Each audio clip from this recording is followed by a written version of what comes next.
নিশ্চিত করেন, তাহলে আমাকে কোন কোন বিষয়গুলো আপনারা বেকার সমস্যায় ভুগছে, আমাদের কর্মসংস্থানের ব্যবস্থা নেই, বিশেষ করে গরিব মেহনতি মানুষ নয়। অনেক প্রাইমারি স্কুলে আমরা গিয়েছি, দেখেছি যে একটা প্রাইমারি স্কুলের মিনিমাম শ্রেণীকক্ষ তো দূরের কথা, বাউন্ডারিও নাই। আমাদের যে যুদ্ধটা হচ্ছে, যে ভোট যুদ্ধ, সেটা 12ই ফেব্রুয়ারি নির্বাচন। সেই নির্বাচনে আমাকে বাংলাদেশ জাতীয়বাদী দলের পক্ষ থেকে এখানে মনোনীত করা হয়েছে।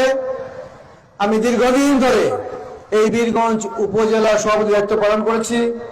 আমরা প্রান্ত থেকে আরেক প্রান্ত ঘুরে বেরিয়েছি, মানুষের কাছে কথা বলেছি।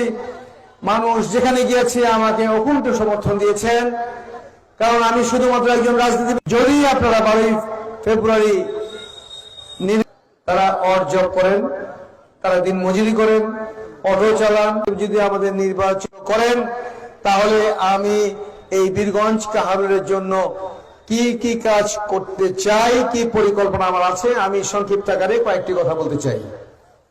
আমরা যেখানে গিয়েছি প্রত্যেকটি এলাকার মানুষ, বিশেষ করে মা বোনেরা, তারা আমাদেরকে এক